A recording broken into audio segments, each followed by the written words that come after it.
तो अभी हम बात करते हैं इनहेरिटेंस क्या होता है जावा में। ओके, इनहेरिटेंस है एक तरीके से समझो कि जैसे कि हर कोई एग्जांपल देता है यही चीज़ का। जैसे कि आपके पिताजी थे, आपके पिताजी की प्रॉपर्टी आपको मिली, आपकी प्रॉपर्टी आपके बच्चे को मिलेगी। ओके, तो थीम सेम इसी तरीके से इसमें भी होता है। इसमें जैसे कि मैंने एक क्लास बनाया यूज़र के नाम से, एंड यहाँ पे मैं एक और क्लास बनाता हूँ पेरेंट के नाम से।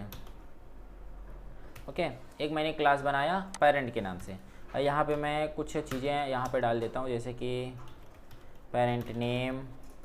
ओके, पेरेंट नेम, फिर उसके बाद as.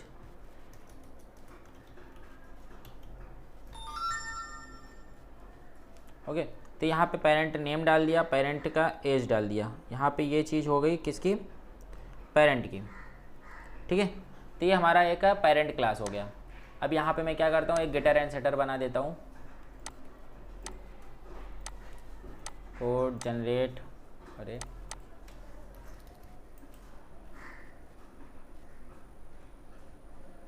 Generate getter and setter. Okay, तो यहाँ पे मैं गेटर एंड सेटर बना दिया। ठीक है, अब यहाँ पे मैं क्या करता हूँ, एक कंस्ट्रक्टर भी बना देता हूँ, पब्लिक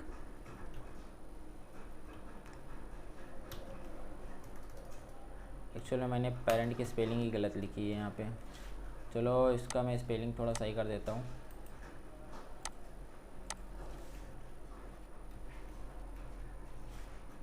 ओके, चलो सारी चीज़ें सही है। अब ये क्या है, हमारा पेरेंट क्लास है। पेरेंट क्लास मतलब यानी जो हमारा ये पेरेंट का क्लास है, एक दूसरा क्लास है, एंड ये हमारा यूजर क्लास है। अब मैं चाहता हूँ कि जो पेरेंट क्लास में जो भी ये मेथड्स हैं, ओके, ये सारे जो मेथड्स हैं, ये मेथड्स को मैं क्या कर पाऊँ, यूजर क्लास में भी एक्सेस कर पाऊँ। क्योंकि यूजर का जब फॉर्म भरा जाएगा तो वहाँ पे पेरेंट का भी नाम वगैरह डालेगा। तो मैं चाहता हूँ कि पेरेंट वगैरह का नाम मैं यहाँ पे अलग से इस तरीके से वेरिएबल ना बनाऊँ। ओके, यहाँ पे मुझे अलग से एक वेरिएबल ना बनाना पड़ेगा भाई, पेरेंट नेम।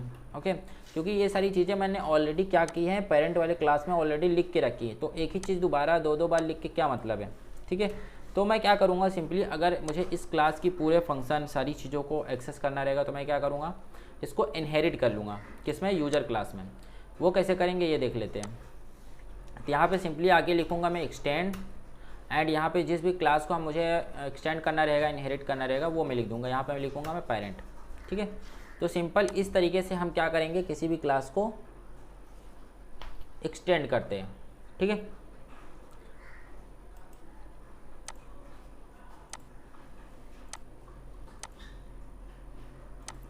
अब देखिए जैसे ही इस क्लास को मैंने एक्सटेंड किया, अब देखिए यहाँ पे जब मैं एक नया ऑब्जेक्ट बनाया हूँ यूजर का, यहाँ पे देखिए मेरे पास यूजर का एक ऑब्जेक्ट है। यूजर के ऑब्जेक्ट के साथ जैसे मैं यूजर डॉट सेट, अब सेट करने के बाद देखिए यहाँ पे मुझे ये दोनों भी दिख रहा है, parent name set age. Okay, मतलब मैं अब चाहूँ तो पेरेंट का नेम भी सेट कर सकता हूँ, पेरेंट का एज भी सेट कर सकता हूँ। ओके, क्यों, क्योंकि मैंने एक्सटेंड कर लिया है पेरेंट क्लास को। अगर मैं इसको यहाँ से हटा देता हूँ और उसके बाद देखता हूँ यूजर पे क्लिक किया, डॉट लगाया, अब देखिए मेरे पास है पेरेंट सेट पेरेंट नेम, ऐसा कोई भी मेथड नहीं आ रहा है यहाँ पे। ओके, तो एक्सटेंड का मतलब ये हुआ कि ये जो क्लास है, अगर इस क्लास की अगर प्रॉपर्टी को आप ऐड मतलब यानी यूज करना चाहते हो दूसरी क्लास में, तो सिंपली क्या लिखो, एक्सटेंड लिखो, एंड फिर उस क्लास का नेम डाल दो। बस इतना सा काम करो। इतना सा काम करने से आप क्या होगा, आपका ये होगा कि आप मतलब इस क्लास की जितनी भी प्रॉपर्टी, जितने भी मेथड्स हैं, सारी चीज़ों को आप एक्सेस कर पाएंगे। ठीक है, अब इसमें एक चीज़ और जान लेते हैं कि जैसे कि मान लो कि आपको यहाँ पे कुछ और करना है। यहाँ पे मान लो कि ये मेरा पेरेंट नेम है, तो यहाँ पे मैं क्या कर रहा हूँ, यहाँ पे एक मैसेज शो कर रहा हूँ, यहाँ पे मैसेज शो कर रहा हूँ, this is parent name. Okay, चलो यहाँ पे शो नहीं कर रहा हूँ, एक मिनट हटाओ यहाँ पे। चलो अभी जैसे कि ये पेरेंट नेम है, अभी यह यूजर क्लास है। अब मैं चाहता हूँ कि ये वाला जब फंक्शन जब भी कोई भी मतलब यानी ये फंक्शन कॉल करें गेट पेरेंट नेम, तो मैं यहाँ पे एक मैसेज शो करना चाहता हूँ। ओके, तो मैं ये कैसे कर सकता हूँ, मैं क्या कर सकता हूँ, इस क्लास के अंदर जो भी मेथड्स हैं उसको मैं क्या कर सकता हूँ, ओवरराइड कर सकता हूँ इस वाली क्लास में। ओके, ओवरराइड करके मैं उसमें चेंजेस कर सकता हूँ। ओवरराइड कैसे करूँगा, ये देखो एड्रेस लगाएंगे, ओवरराइड यहाँ पे देखो हमको दिख रहा है ओवरराइड, एंड उसके नीचे हम आएंगे गेट,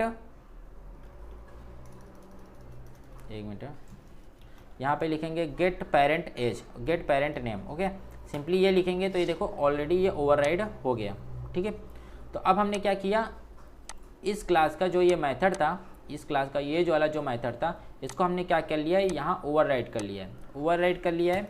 अब यहाँ पे मैं कुछ भी कर सकता हूँ, मतलब अपने हिसाब से अगर मुझे कोई मैसेज वगैरह शो भी करना है, ओके, कोई ऐसे इधर मैसेज शो करवाना है, this is parent name method. Okay, अगर इस तरीके से मुझे कोई मैसेज शो करवाना है तो वो भी मैं शो करवा सकता हूँ। ओके, तो इसका जो असर रहेगा इस मेथड का वो केवल इसी क्लास में रहेगा, इस क्लास को इफेक्ट नहीं करेगा। ठीक है, यहाँ पे ये एरर इसलिए दिख रहा है क्योंकि रिटर्न करने के बाद कोई भी चीज़ का कोई मायने नहीं है। ओके, यहाँ पे देखो रिटर्न करने के बाद इस मेथड, ये मेथड मतलब क्लोज हो गया, तो रिटर्न करने से पहले ही जो काम करना है वो कर लो, क्योंकि रिटर्न करने के बाद कुछ भी काम होता नहीं है।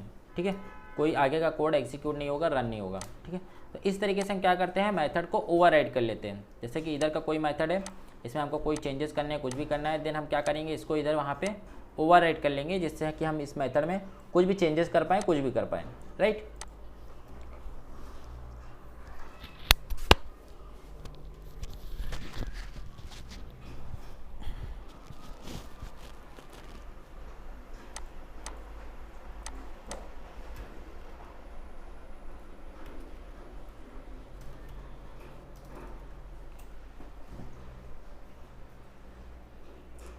अब एक बात और जान लो यहाँ पे, अभी जैसे कि ये हमारा एक पेरेंट क्लास था, यहाँ पे अगर मान लो कि मैंने एक कंस्ट्रक्टर लगा के रखा है, जैसे कि पब्लिक पेरेंट, एंड यहाँ पे मैंने एक कंस्ट्रक्टर लगा दिया, जैसे कि मुझे कुछ भी चाहिए,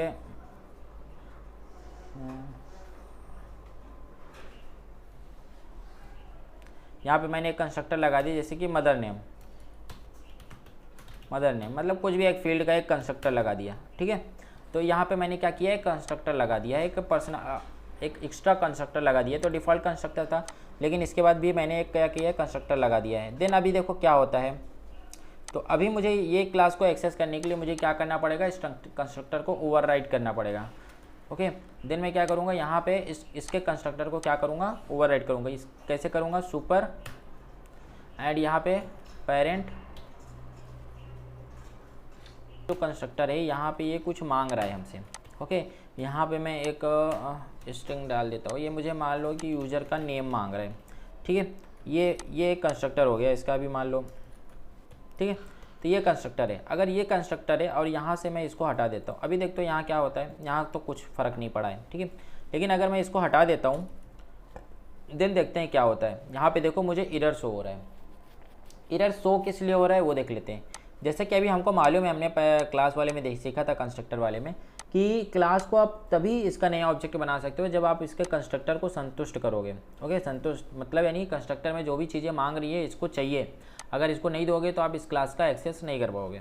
ठीक है, तो सेम वही काम हो रहा है। अब ये भाई क्या कर रहा है, पूरा का पूरा क्लास ही उठा के लाया है, लेकिन इसको जो चाहिए इसके कंस्ट्रक्टर को, वो भाई ये दे ही नहीं रहा है। ओके, अब ये दे ही नहीं रहा है, अब क्या होगा, तो अब इसके लिए क्या होता है, दोनों में समझौता होता है। ये समझौता किस लिए होता है कि ये क्लास बोलता है कि चलो भाई अगर तुम्हारे पास अभी देने के लिए नहीं है, ओके, अभी जैसे पेरेंट क्लास है, अब ये बोलता है कि भाई अगर तुम्हारे पास नहीं है, मतलब यूज़र नेम जो है देने के लिए जो मैं मांग रहा हूँ वो नहीं है, तो एक काम करो, तुम मेरे कंस्ट्रक्टर को ना तुम अपने कंस्ट्रक्टर में घुसेड़ दो। ठीक है, अपने कंस्ट्रक्टर में मिला दो, और जब तुम्हारा कोई ऑब्जेक्ट बनाएगा तो वो वहाँ से तुम ले लेना यूज़र नेम और लेके मेरे को दे देना। ठीक है, तो ये बोलता है यूज़र, हाँ चलो भाई ठीक है, ये काम तो बढ़िया है, क्योंकि मेरे पास तो यूज़र नेम है नहीं देने को, तो जब कोई मेरा ऑब्जेक्ट बनाएगा देन मैं उससे क्या करूँगा, यूज़र नेम लेके तुमको दे दूँगा। ठीक है, तो ये क्या करता है, अपने यहाँ पे एक क्या करता है, ये यहाँ से यूज़र नेम मांग लेता।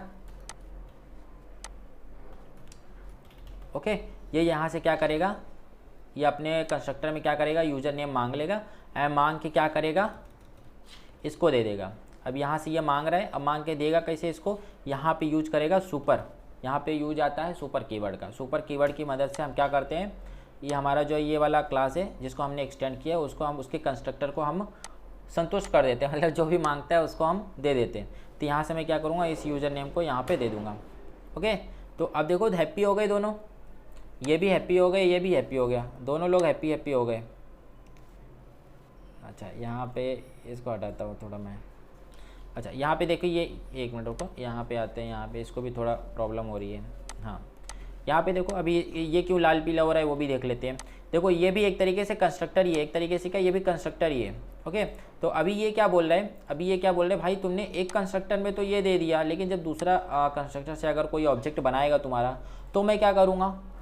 अभी भी ये संतुष्ट नहीं हुआ है, ये जो है ना अभी भी संतुष्ट नहीं हुआ। ये क्या बोल रहा है कि अगर भाई दूसरे कंस्ट्रक्टर से अगर कोई तुम्हारा बना लिया है तब तो मैं रह जाऊँगा यार, मेरे को तो मेरा मिलेगा ही नहीं यूज़र नेम। तो अभी ये क्या बोल रहा है, ठीक है भाई चलो मैं दूसरे वाले में भी ऐड कर देता हूँ तुम्हारा। तो अब ये क्या करेगा, यहाँ पे भी सुपर लेगा एंड यहाँ से मैं यहाँ पे भी यूज़र नेम डाल देगा, यहाँ से ये यूज़र नेम मांग लेगा अलग से। ठीक है,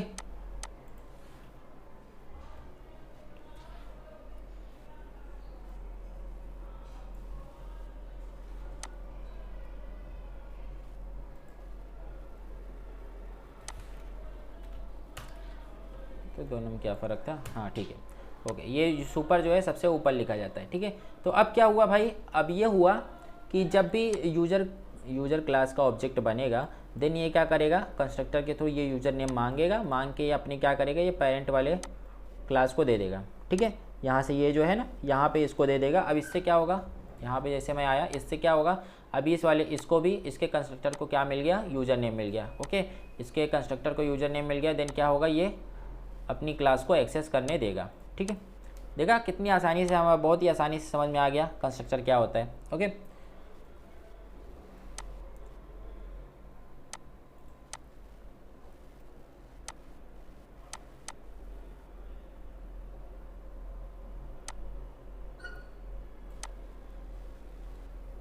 इसका नाम रख देता हूँ मैं पर्सन।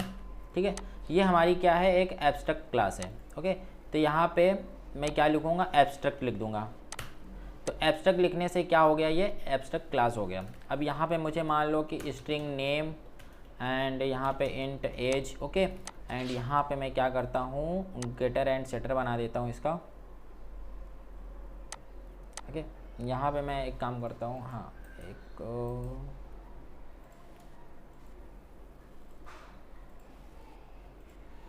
ओके, तो अब हमने क्या किया, यहाँ पे एक एब्स्ट्रैक्ट क्लास बनाया और ये कुछ चीज़ें लिखी एंड यहाँ पे एक गेटर एंड सेटर बना दिया।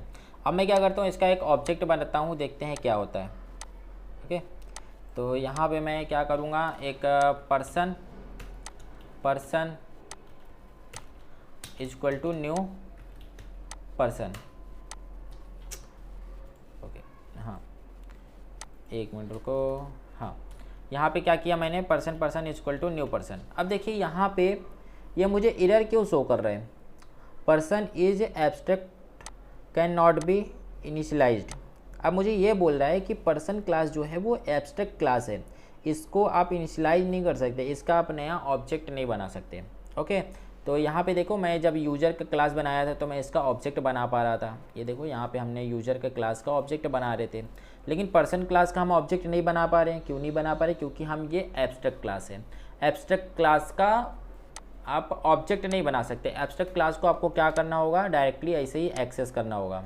ठीक है, एब्स्ट्रैक्ट क्लास का आप ऑब्जेक्ट नहीं बना सकते। देन फिर एब्स्ट्रैक्ट क्लास का यूज कहाँ पे होगा, एब्स्ट्रैक्ट क्लास का यूज इस तरीके से होगा, जैसे कि मैं लिखा पर्सन। ओके, पर्सन लिखने के बाद यहाँ पे मैं क्या करूँगा, और देखिए पर्सनल लिखने के बाद यहाँ पे मैं क्या करूँगा, इसके मेथड को स्टैटिक कर दूँगा।